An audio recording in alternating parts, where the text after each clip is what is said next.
Let's do some fun and easy high-end Christmas DIYs.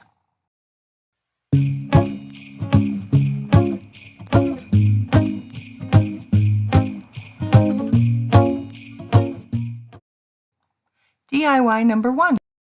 Okay, so I bought some more of these wood rosettes. Bought several of them here for this DIY. Now these were $1.79 at Menards, and just for a point of reference, this is the one that I did for fall. I made like a little pumpkin, and this is a larger, obviously this is a larger size. I bought the smaller ones this time for a different project. So I was thinking that I paid $1.50 for this, and I'm not really sure. I know they're more now. Maybe they've just gone up in price, which, you know, is of course entirely possible. But anyways, these were $1.79. And so I'm going to work on a Christmas project with these today. We are going to take our trim piece here, and we're just going to take some apple barrel paint in Snow White. And we're just going to take that and we're just going to cover the whole surface here and just the front piece, because we're going to be painting this in stages today. But we're going to completely cover the surface in the front.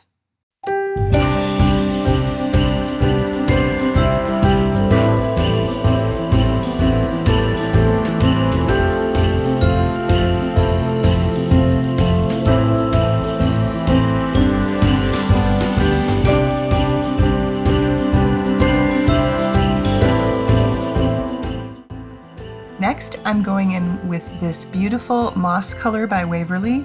This is chalk paint, and we're going to be putting this completely over the white part. And then what we're going to do is we're going to wipe it away with a dry, I'm just using a dry paper towel. And so I'm going to be painting this in stages here. So one side and then the other side. And then I don't want the paint to dry too quickly, because I want to wipe some of it away. So that's why you see me painting it like this.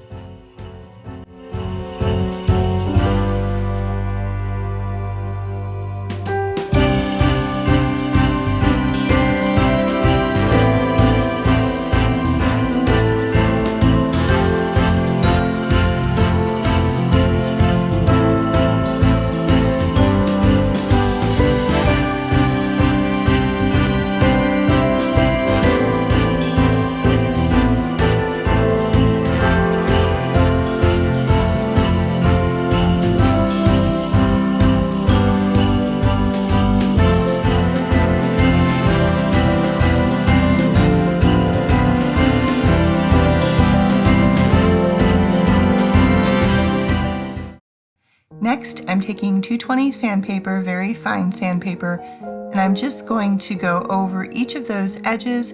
I want to make sure that those edges are showing there. I like the way that shows through.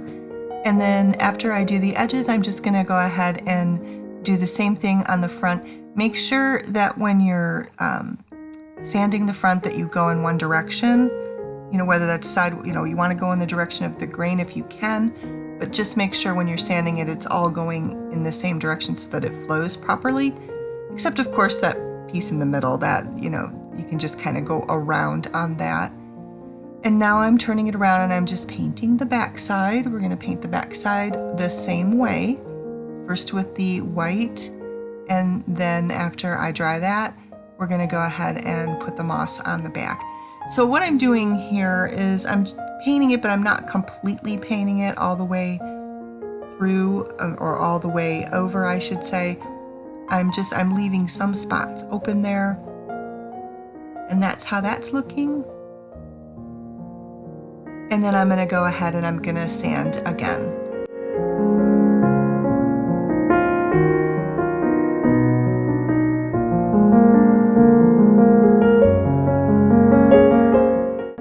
Once that's done, we're going to go in with the Titebond and we're going to glue it. Little disclaimer here, don't use the hot glue if you don't have to. It's better to let it set overnight. If you do use the hot glue, make sure that you don't put it on top of that Titebond. Ask me how I know that. I learned that the hard way. The Titebond didn't stick when the hot glue was on top of it.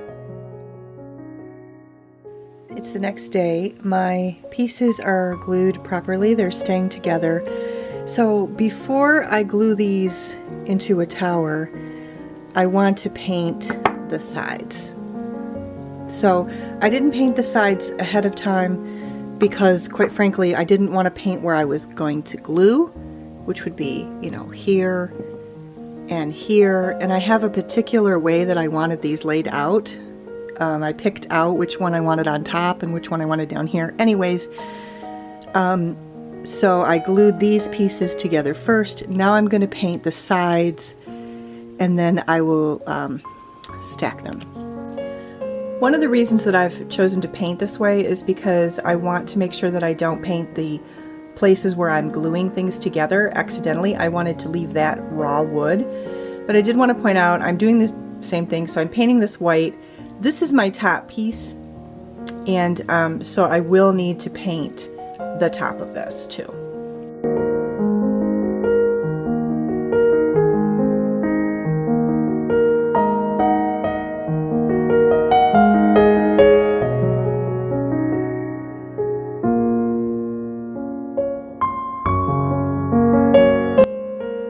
So again, a disclaimer here, this is where I put the glue on top. You can see I actually did put it on top of that Titebond, and then it didn't hold. So I had to redo it and wait another 24 hours.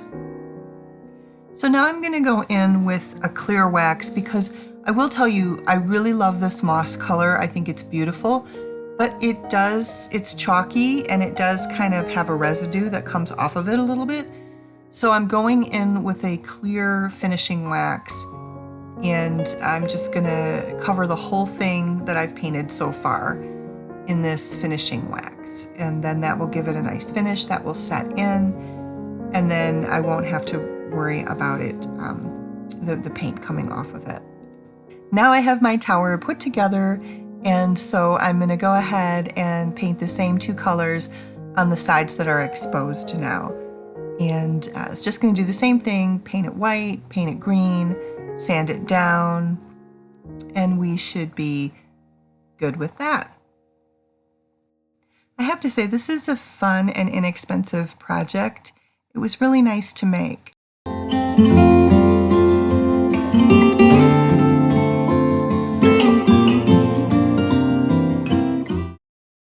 This is a 12 by 12 piece of craft wood that you can also get at Menards, and it was pretty inexpensive also. I can't remember exactly what I paid for it, but it was not expensive. And there are some rough spots in it, and so I'm going to go ahead and I'm going to sand this thing all over. I'm going to sand, well, I'm not really going to sand the back because I'm not painting that, but the front and the sides.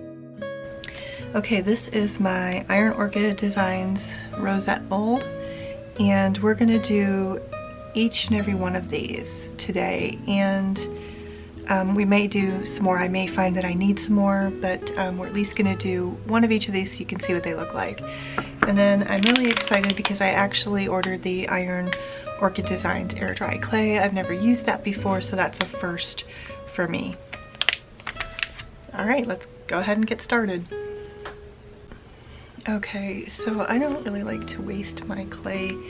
They do have these markings here. Let me show you these. Right here. I showed this in a previous video I did last year. This is 21 milliliters or 32 grams. So it helps you so that you don't end up wasting your, something on that there. You don't end up wasting your clay. And I had a viewer tell me it also is used, you know, works really well for resin. I have a little scale here, and I actually like to weigh my stuff. So I'm going to start with this one here, I think. I want to see what one of these larger ones look like. Alright, so when I get the amount of clay that I want, one of the things that I want to tell you is you want to make sure that you fold the bottom, or where you've opened it, you want to fold that under, and then you want to put it in a Ziploc bag, and you want to put the open end at the bottom so that the air doesn't get to it and that it doesn't dry out. I'm using cornstarch here. This helps the mold come out a lot easier.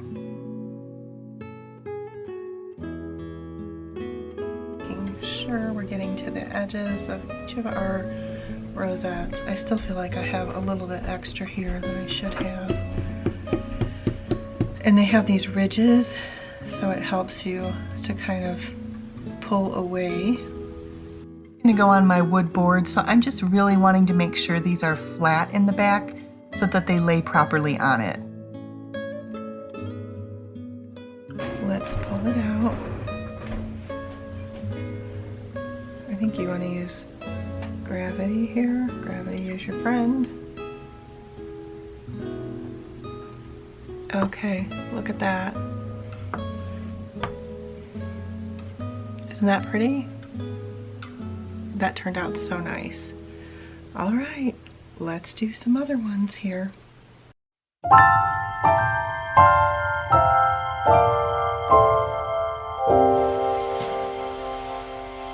When everything is white, glimmering silver white, and stillness fills the night, it's Christmas, a winter wonderland, a snowball in each hand. Take me away, Christmas Day. There's joy in the air, families near. We give thanks for this past year. Oh, nothing compares to the love that we share. Oh, what a bliss. A green red delight with glimmering silver white. You dazzle us all from big to small. Warm laughter and white smiles, red presents stacked in piles. Take me away, Christmas Day.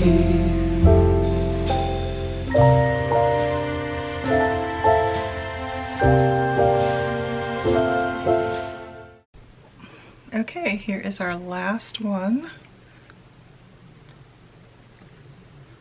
And there's how that one looks. So I hope that that's helped you. If you were interested in these, you can see how each of them looks. I do end up making a few more, but what I like to do is now I'm taking them and just putting them on my board. They've been drying for 24 hours now. So I'm just putting them on the board here and I'm trying to rearrange it. I'm really looking here to see maybe how I want them and how many more I need. Okay, so I made a few more and then now I'm going back in with my moss again and I'm going to cover the entire medallions or rosettes, whatever you want to call them, in the moss color here.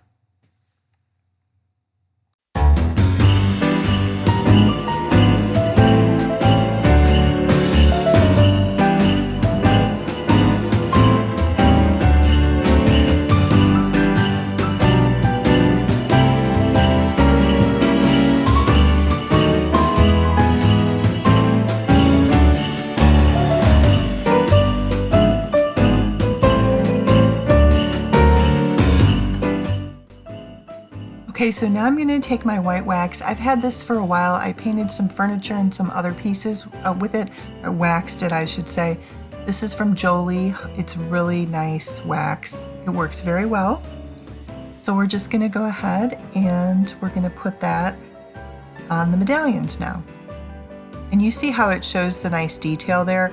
So I love the wax because when you put it on these pieces that have such detail, it really brings out the details, and I just love the way it looks. And then the moss too, I picked that color because first of all I made the other DIYs that color, and so it's similar and it will match when I go to decorate, which I'll be doing in November. If you're interested in seeing that, you can subscribe to my channel so you don't miss a video. But I love the moss color, and of course I wanted it to be green because of what you're obviously you can probably see by now it's going to be a wreath that I'm making out of the rosettes, and so the white was a nice choice to put over it to show all of that detail.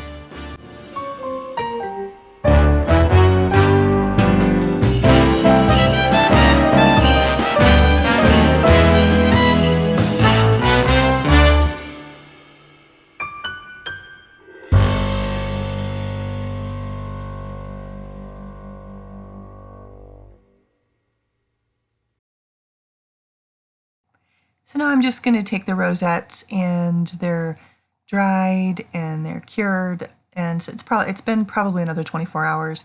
Also, I should point out, yes, I did paint my board. I painted it with the Snow White. The footage that I had for that didn't work out, so I'm telling you now. I painted the board with the Snow White. I painted the sides and I painted the front, and I just kind of brushed it so there's actually more paint in the middle than on the sides. I really just wanted the wearing of it, or the chipping, to be like kind of around the edges, so that's why it looks that way. And I just painted it that way, and just kind of left those edges blank there.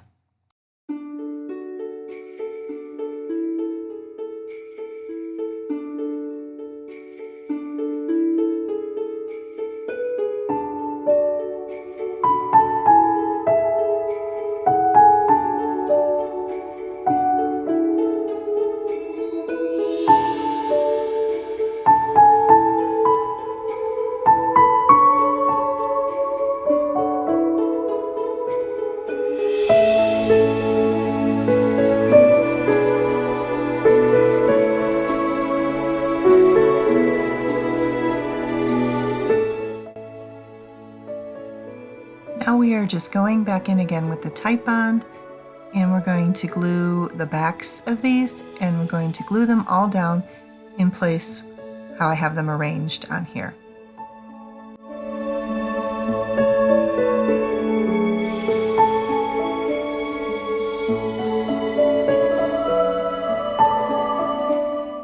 Okay, my wreath is done, it's dry.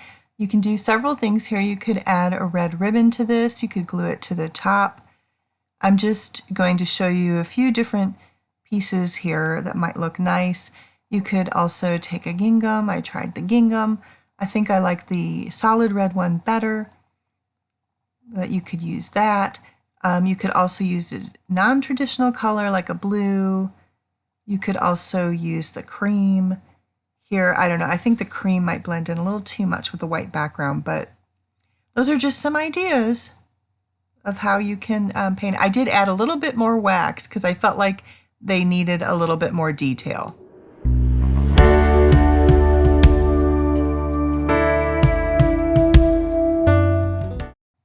All right, moving on to DIY number 3. We're going to take some $1.25 package of silver bells from the Dollar Tree, and we're going to make these look old. And I got this idea from a YouTube channel called Mother Time. So we're just going to make these look old, and it's a super inexpensive way to do that. We're going to take Mod Podge and we're going to put that all over the bells. So we're going to paint the bells first, and then we're going to take some cinnamon and we're going to dump the cinnamon all over the bells. I'm kind of rolling them around in it to make sure I get it all covered. And then once we do that, and I let that dry, we're going to go ahead and we're going to put the Mod Podge on top of that cinnamon. I didn't film that part. So if you saw my fall video, you saw that I have this wreath here, this Magnolia wreath, and I'm changing out the middle wreath. I'm making it more of a Christmas style with this cedar wreath here. And so I'm going to attach those together, and then the bells are now completed. And so we're just going to take some pipe cleaners, which, by the way, the pipe cleaners, I have seen other people do this, is so much easier to work with. It doesn't hurt my hands. I don't have to tie it like you have to tie the jute. And you can also maneuver things a lot easier with the pipe cleaners. You can maneuver, I was able to maneuver the bells around and get them exactly in the place that I wanted them. And so you just tuck those in, and then you just tuck your leaves around it that hide the color of the pipe cleaners. And also it won't scratch your door in the back. So I liked that about it.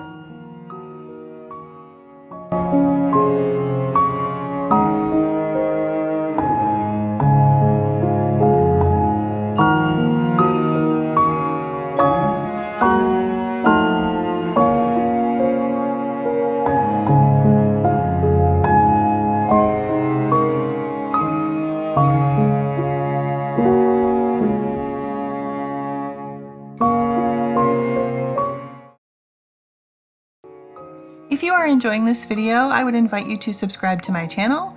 I do shopping, decorating, and DIY videos, and I would love to have you here along on my journey through the holiday season.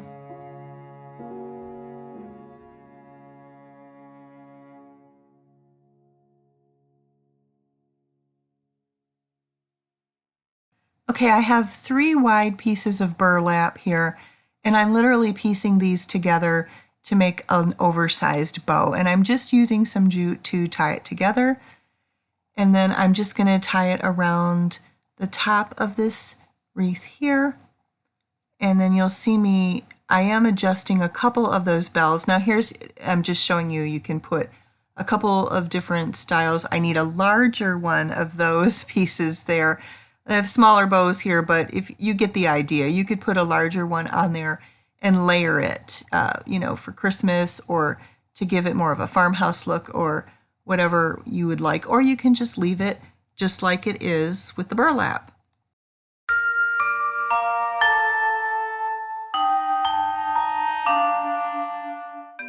DIY number 4.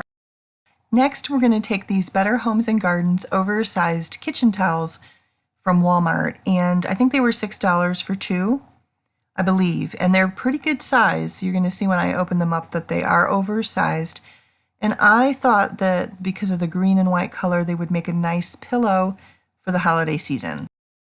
Okay, so these are oversized. They're very large, you see. So for the price, they're actually very big towels. We're just going to take one of them. If you wanted to do a set, because they come in a pack of 2, you could do 2. I just want to show you this pattern here. It's like a green. I think that's real pretty. It's like a subtle green and white. I think that would be real pretty for Christmas. Okay, so this bottom piece is a natural seam, and then we're going to just take the other 2 up at the other end here, and I'm going to take my hot glue gun and I'm just going to fold those edges under so that they're not showing. And so I'm just going to take the hot glue gun and do that.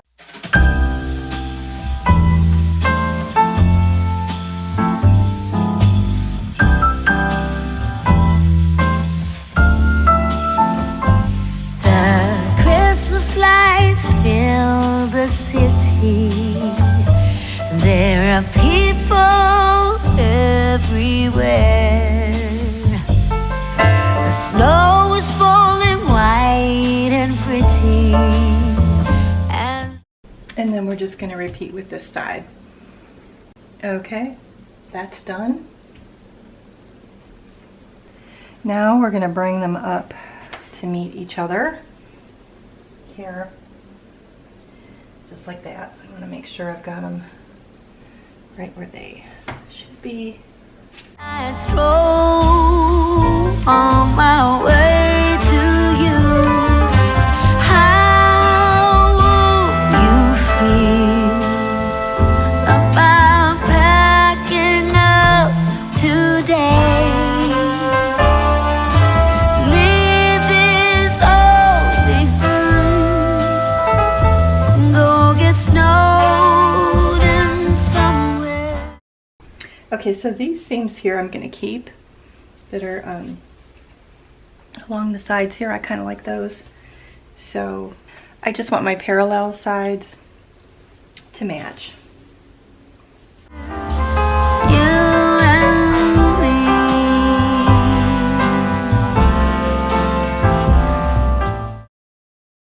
Okay, so once we get our seam done, we're going to go ahead, you see how that's together.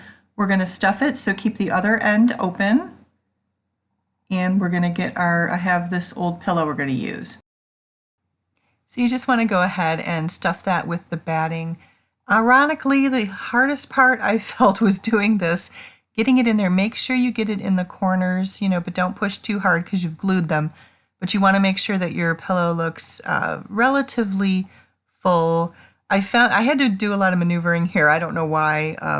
But yeah, just make sure that, when your pillow's done, it looks full and it doesn't look too lumpy. Really, that's what I'm getting at here.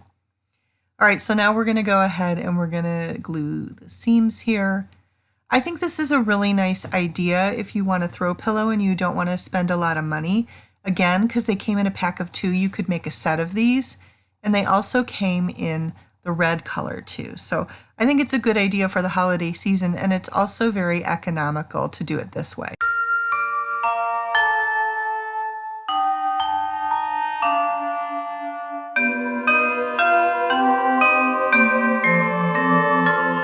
We've made it to DIY number 5. If you're still here, thank you for watching. Okay, real simple. We're going to take these rosettes. I made more of these, so what I did was I wanted 4 of these, so I made 8 of them. And then I cut some jute, and I'm using my Titebond, and I'm just going to glue that on there. And I measured how long I wanted my loop to be, and then I put my jute on there, and I made sure that I had enough of it, like that went halfway through the rosette to hold it nicely. And then we're just going to put those together.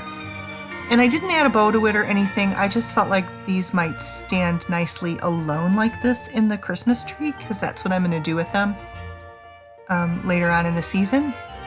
So you want to make sure that those are together and the seams go together the way they're supposed to. And then I'm going to just use some clear matte varnish to finish this. I'm going to leave it just like it is, and I'm going to varnish it, and I think that will be real pretty.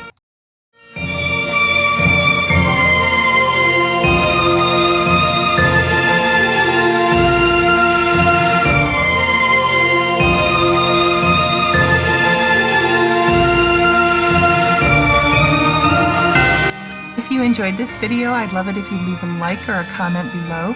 Here's another video for you in case you're interested. Thank you so much for watching, and I hope you have a wonderful day.